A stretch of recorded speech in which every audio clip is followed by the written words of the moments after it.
बहुत समय पहले की बात है। देवताओं, असुरों और ऋषियों की भूमि भारतवर्ष में एक नगर था, सौरपुर। यह नगर अपने वैभव और समृद्धि के लिए प्रसिद्ध था, लेकिन समय का चक्र हर किसी पर अलग प्रभाव डालता है। नगर के कोने में एक पुराना मकान था, जिसमें एक अकेला वृद्ध व्यक्ति वृद्धराज रहता था। उसका जीवन संघर्षों और तन्हाइयों से भरा हुआ था। वृद्धराज कभी राजा के दरबार में विद्वान आचार्य हुआ करता था। शास्त्रों का ज्ञान, नीति और धर्म की बातें उसे कंठस्थ थीं। लेकिन समय ने ऐसा खेल खेला कि अब वह अकेला रह गया। उसका परिवार, पुत्र पुत्रियां सब अपने अपने जीवन में व्यस्त हो गए। वृद्धराज को छोड़कर कोई उसकी सुध लेने वाला नहीं था। हर दिन वह सूर्योदय से पहले उठकर गंगा स्नान करता, फिर पास के मंदिर में जाकर भगवान विष्णु की पूजा अर्चना करता। लेकिन उसके मन में एक खालीपन था, जिसे कोई भर नहीं पा रहा था। शरीर बूढ़ा हो चला था, हाथ कांपने लगे थे और आंखों की रोशनी भी धुंधली हो रही थी। नगर के लोग उसे सम्मान तो देते थे, लेकिन कोई उसकी जरूरतों की चिंता नहीं करता। एक दिन ऐसा आया जब वृद्धराज के पास खाने को अन्न का एक दाना भी नहीं बचा। वह कमजोर हो चला था और पैरों में इतनी ताकत नहीं बची थी कि दूर जाकर भिक्षा मांग सके। वृद्धराज ने भगवान विष्णु से प्रार्थना की, हे नारायण, मैं जीवन के इस पड़ाव पर अकेला और असहाय हो गया हूं। यदि मेरी सेवा करने वाला कोई नहीं है तो मुझे अपने चरणों में स्थान दे दो। उसी शाम, जब सूर्य अस्त होने वाला था, वृद्धराज ने देखा कि एक अजनबी युवक उसकी ओर आ रहा है। युवक का चेहरा तेजस्वी था और उसके नेत्रों में करुणा झलक रही थी।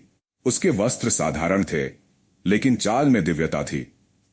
वृद्धराज ने कांपते हुए स्वर में पूछा, पुत्र, तुम कौन हो और इस निर्जन स्थान पर क्यों आए हो? युवक ने मुस्कुराकर कहा, मेरा नाम देवांश है। मैं एक यात्री हूं और दूर देश से आया हूं।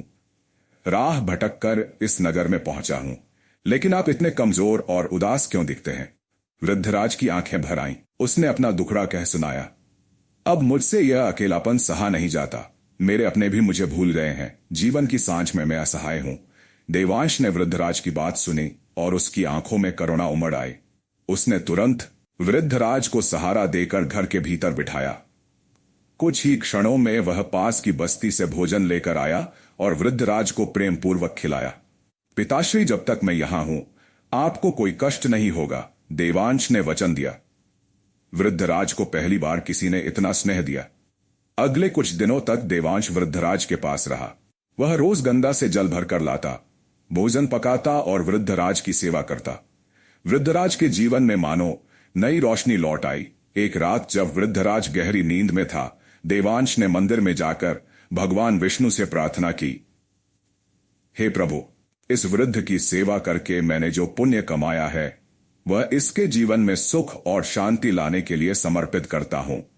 वृद्धराज ने उस रात एक दिव्य स्वप्न देखा। स्वयं भगवान विष्णु प्रकट हुए और बोले, वृद्धराज, जो युवक तुम्हारी सेवा कर रहा है, वह कोई साधारण मनुष्य नहीं है।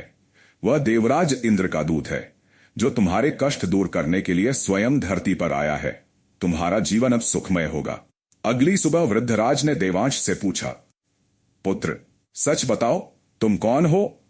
देवांश मुस्कुराया और कहा, पिताश्री, मैं तो सिर्फ एक सेवक हूं जिसे भगवान ने आपकी सेवा के लिए भेजा है। अब जब आपका जीवन सहज हो गया है, मुझे आगे बढ़ना होगा। वृद्धराज की आंखें नम हो गईं। उसने देवांश को गले लगाया और कहा, तुमने मुझे फिर से जीने की राह दिखाई है। ईश्वर तुम्हारा कल्याण करे। कुछ वर्षों बाद जब वृद्धराज का समय पूरा हुआ, देवताओं ने स्वयं पुष्पक विमान भेजकर उन्हें स्वर्ग ले जाने की व्यवस्था की। वृद्धराज का जीवन करुणा और सेवा के कारण धन्य हो गया। कहानी की सीख, मॉरल, सच्ची करुणा और दया वह होती है जो बिना स्वार्थ किसी की सेवा में लग जाए। किसी की मदद करने से न सिर्फ सामने वाले का जीवन बदलता है, बल्कि सेवा करने वाले को भी आत्मिक संतोष और पुण्य की प्राप्ति होती है।